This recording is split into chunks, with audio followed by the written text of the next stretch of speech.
what do you think about the newer, like the tariff things? It will surely impact us. The worst part for this tariff is the timing. So at least for our industry, so toys as industry, at least in the US, is very, very seasonal. So almost Very seasonal, yes. 65 to 70% of the yearly sales happens in last 6, 7 to 8 weeks of the year. Yeah. For us, a large part of our business in the US comes from Amazon. So a good thing with Amazon is like a lot of costs on Amazon, like fulfillment cost, logistics cost. Those are all fixed costs, right? Those are Right. dependent on the volume and weight of the product. So that remains intact. That doesn't change with tariff kicking in.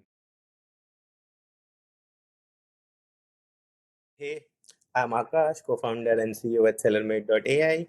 Welcome to our podcast. This is part of a new series designed to help entrepreneurs, brands, and agencies scale on Amazon and in general e-commerce through ads, tools, and real-world strategies. In this episode, we are diving deep into strategies for direct-to-consumer brands. For this episode, we have Ashwini Kumar. He is the founder of Smartivity, a leading STEM toys brand selling in more than 30 countries. He has been working on the brand for almost 10 years. These guys completed 10 years in Feb. Right. So yeah, let's get started. So hey Ashwini, like why don't you introduce yourself and take us back to where all it all started? Thanks, Akash, for inviting me for this. So we started in 2015. So we are three batchmates from the college. So we were in the same hostel, Right. and we graduated in 2011, and then 3, 4 years we are working in different companies, and then we were discussing amongst ourselves what sector shall we get into. So at that point of time, we found a big gap in toys as an industry, because most of the toys that kids were playing, let's say in 2010, 2014, were the same that we were playing when we were kids, like Right, Barbie, right. Hot Yeah. Wheels, and dolls. So we thought, can we and all in India, around 90% of the toys were being imported, largely from China and some other countries, and all these IPs were all created in the West and sometimes in East as well, maybe Japan or Korea. So we thought, can we start developing IPs in India and also start manufacturing toys in India? Because we had a conviction that when people like us, when we become parents, we will be a lot more mindful of what our kids are going to consume. And we also oversaw that screen is going to be a big challenge for kids, because getting addicted to screen brings down their attention span, and a lot of developmental cycles goes down. So we thought, can we make engagement physical, which can be a win-win situation both for parents and the kids.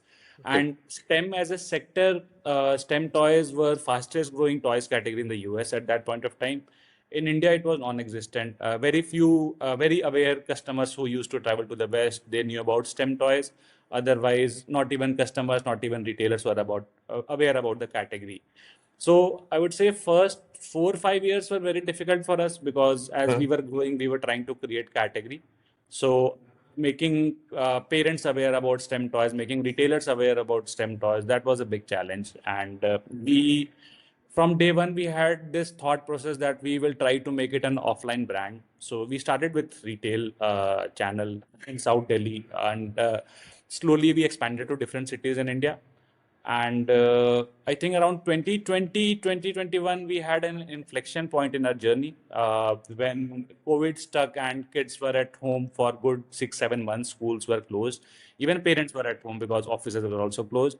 So parents, when they started realizing that what my kids are doing when they are with them with 24 hours throughout the day, Right, right. That so that they happened were, during COVID, yeah.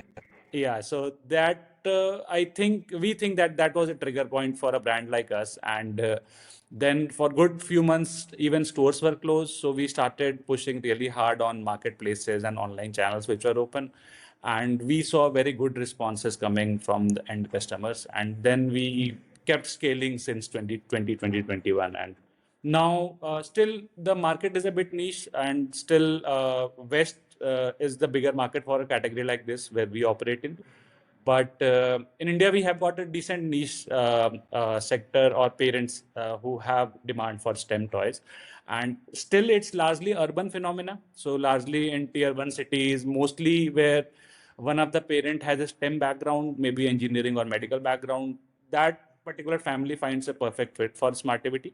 Because our toys are all do it yourself. So think of us like a Lego, but in Lego you have got plastic bricks which you can join together and make some structure out of it. In our cases, these are 2D laser cut wooden sheets which are joined together using rubber band, and after good 1 to 3 hours of assembly, depending on the complexity of the product, you make your own working toy out of it. So Right. how we differentiate from, say, a Lego or any other 3D puzzle is that in those cases it becomes a static model once assembled. In our cases, it becomes a fully functional toy. So engagement Wow. cycles are much longer as compared to, let's say, any construction toy. Right. And I think I'll definitely agree to that. So I have like a small cousin. He's like Mm-hmm. 10 years old, and I've been getting him Lego recently. Oh, Right, because interesting. he's now like at an age where he can start playing with Lego. Uh-huh. I just found them super expensive, and then the time value I get from those toys was Mm-hmm. extremely low. So he basically ended up building it in like an hour and 1.5 hours, and that's it. After that, it becomes more of a showpiece, right? Yeah. Versus, like, I've personally gifted a lot of people Smartivity toys, right? And what happens with that is once it is complete, it actually Mm-hmm. becomes like a toy Yeah. which the kids can play with, right? Meanwhile, it is also educating them about, so one of the principles, maybe it's a physics principle or the electricity principle, right? So I think that's really like a very big point. I think where it differentiates with like the static, like the Lego kind of toys we have in the market, right? Yeah. So if I just quickly recap, right? So basically, you guys started in 2015, Mm-hmm. right? Mostly as a physical, right? So you guys were selling this is starting with like South Delhi, right? Mm-hmm. And then you basically moved on to other places, Correct. right? Correct. Correct. So say if now say a new entrepreneur is Mm-hmm. starting something new in 2025, right? Mm-hmm. How would that journey be different, say, versus what you started with? So I would say I think distribution has become a lot more democratized as compared to what it was, let's say, 20, 10 years back, because Right. at that point of time in India, Amazon was very small, Flipkart Hmm. was also very small, and quick commerce didn't exist. So now with a lot of these new age distribution cycles where getting onboarded is not as difficult as, let's say, cracking in 20, 30 cities as physical distribution network. So Right, that has become a lot easier as compared to what it was 10 years back. But at the same time, I think competition has also gone up.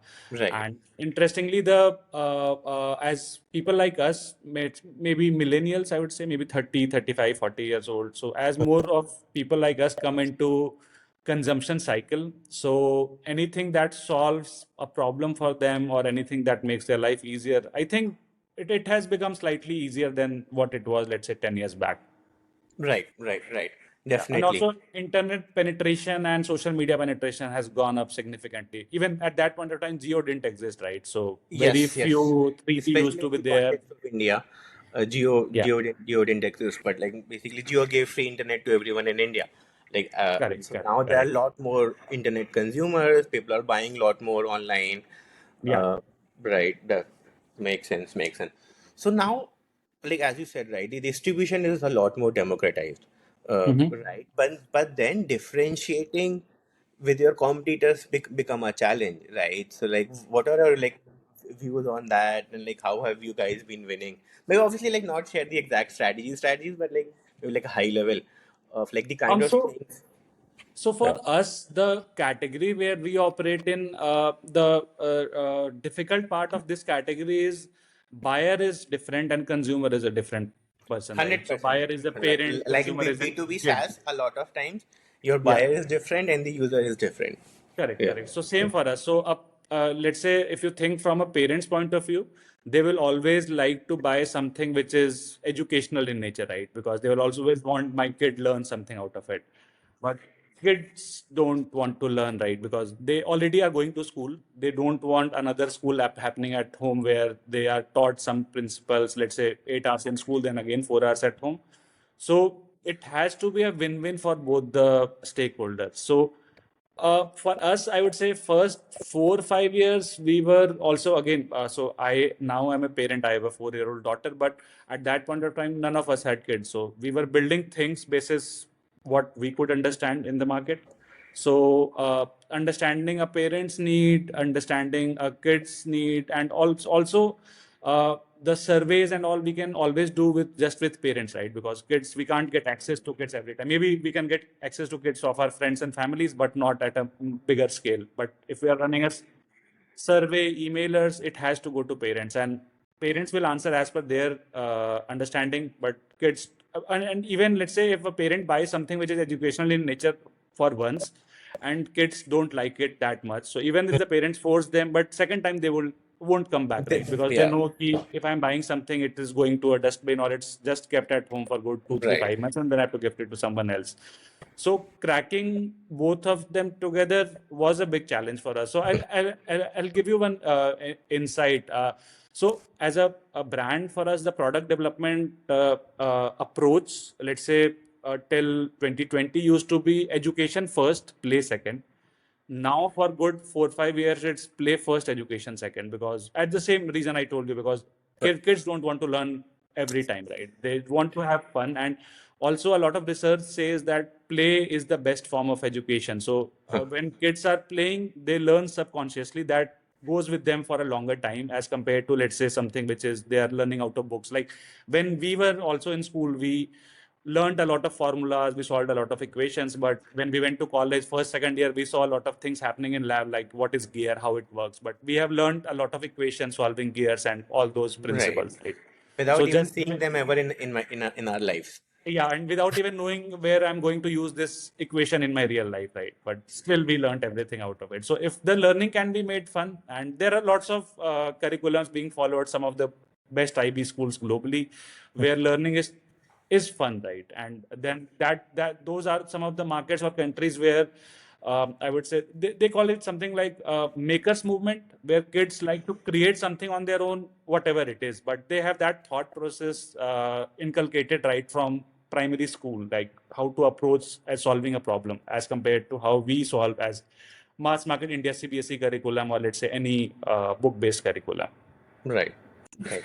I think very, very interesting points, right? And since we are already talking about say East versus West, uh, Mhm. Smartivity is being sold in 30 countries right now, right? So how was that journey like? And then I know like you guys started in India, right? It was like it's still like a made in India brand, right? And selling it globally, I think probably there would be maybe I think handful. I think toys brand or in general brands like who's at this scale where they're primarily based in India, the entire R&D happens in India, the product get designed in India and now it's being used and supplied to more than 30 countries, right? So how was that journey like? What were your learnings?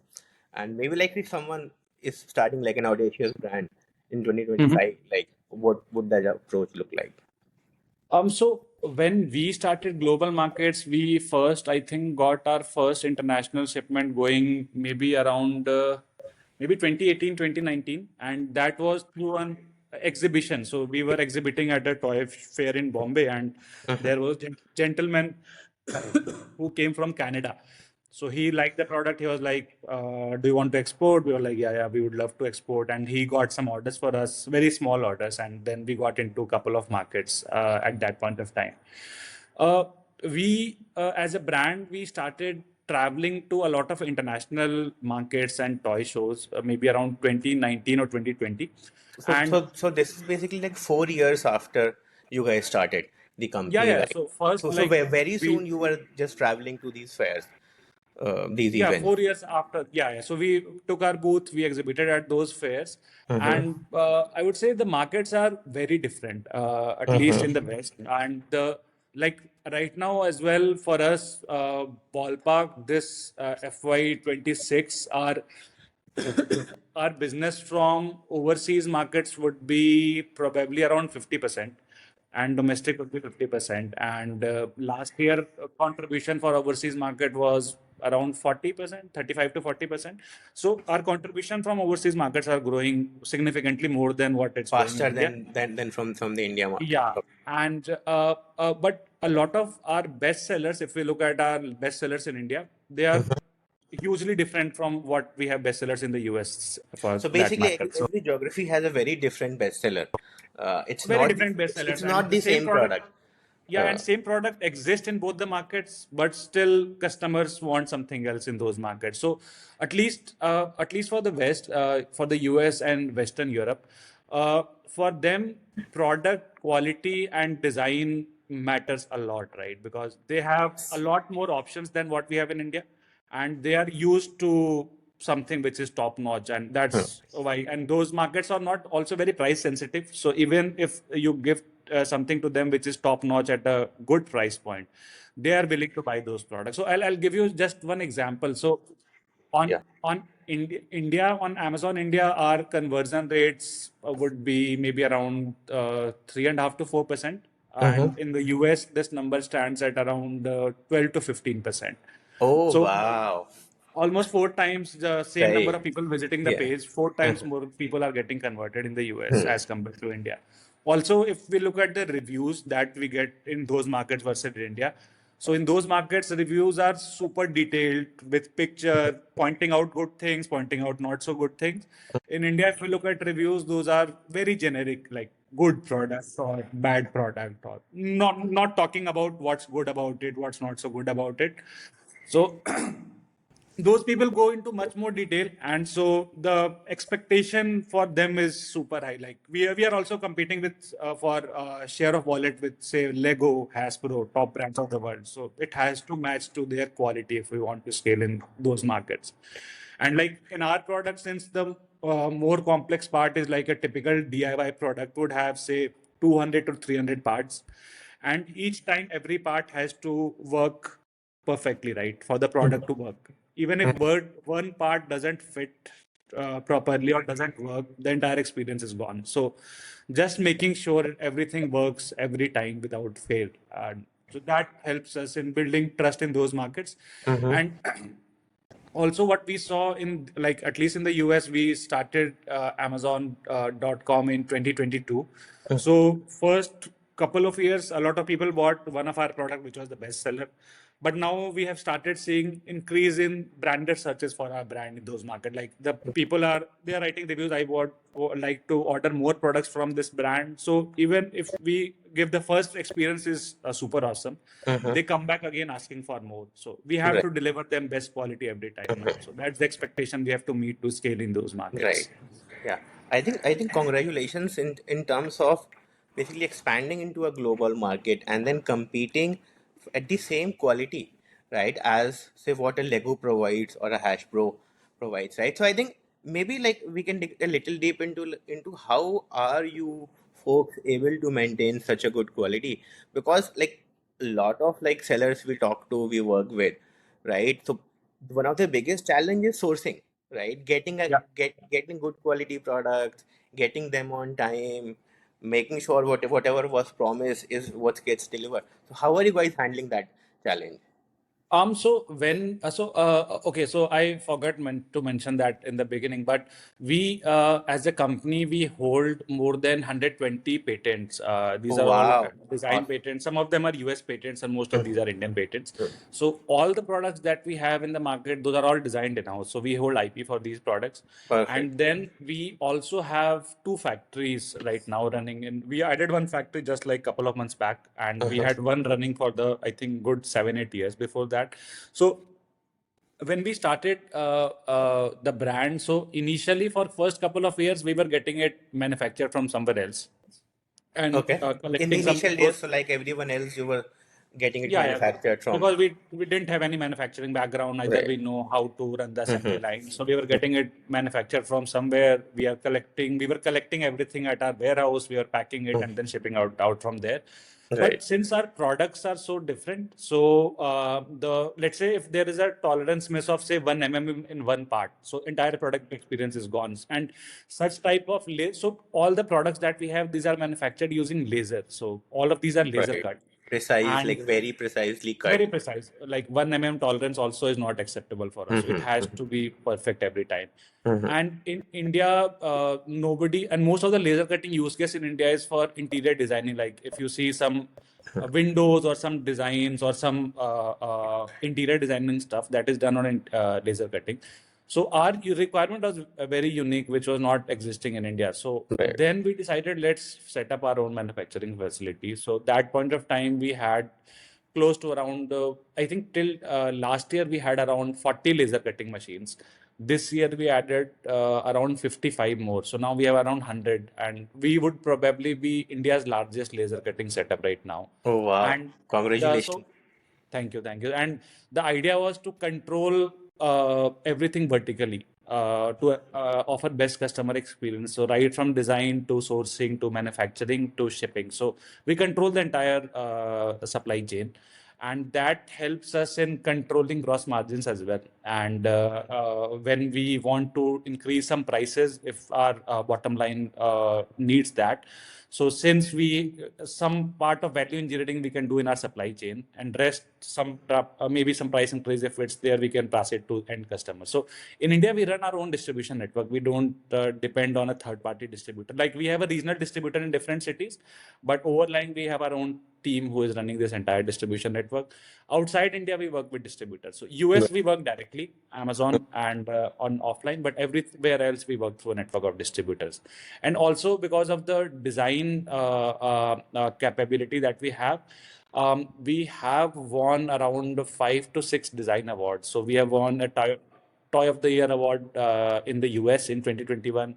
Last to last year, we won 3 awards in Belgium and Netherlands.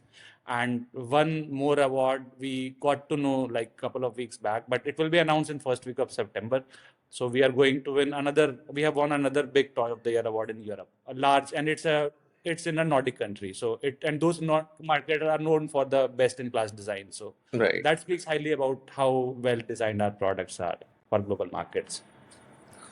Awesome, right? So it's been like a long 10-year journey, right? Like starting it locally, selling it in Delhi, right? Then in 4 years, you guys started going to a lot of these fairs, right? And I think this is again like one of the points which I see a lot of entrepreneurs missing, going to physical events, right? It's okay if you're selling it online, if you're a seller, you are selling it on an e-commerce or a quick commerce platform.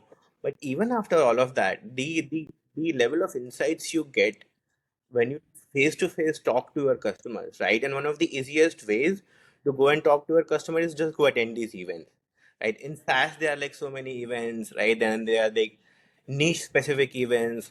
So there's this biggest toy event in Nuremberg, right? Yeah.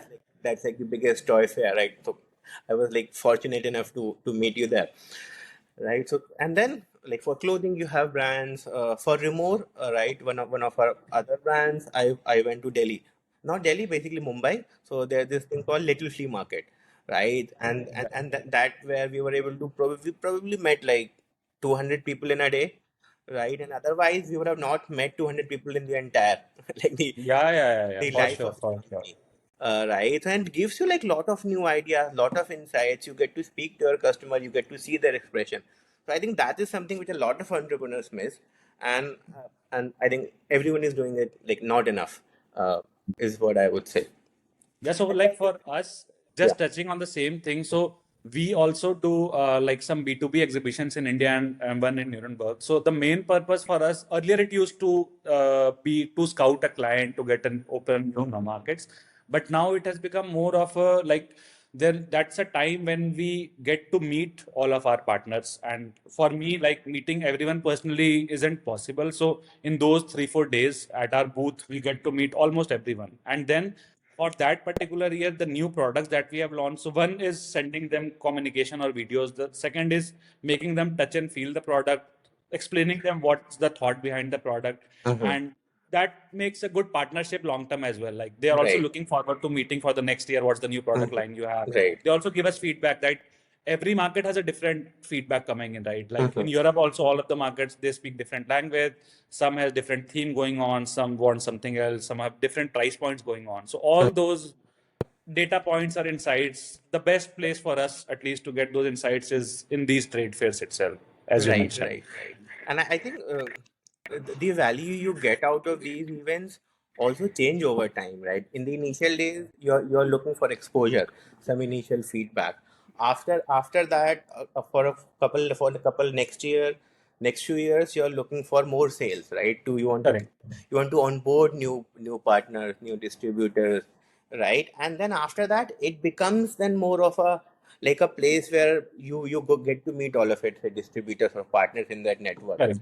right? Correct. And then give feedback, build relationships with them over time, right? And Yeah. basically it changes Yeah. over time. So yeah, really great. And yeah, and then since we are talking about the topic, right? So what do you think about the newest, like the tariff things from Trump? Will it impact you guys?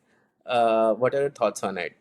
Yeah, it will surely impact us because the worst part for this tariff is the timing. So at least for our industry, so toys as industry, at least in the US, is very seasonal. So almost Very seasonal. Yes. 65 to 70% of the yearly sales happens in last 7 to 8 weeks of the year. So right now, as we speak, we are dispatching containers for last couple of months. We will keep dispatching for one more month.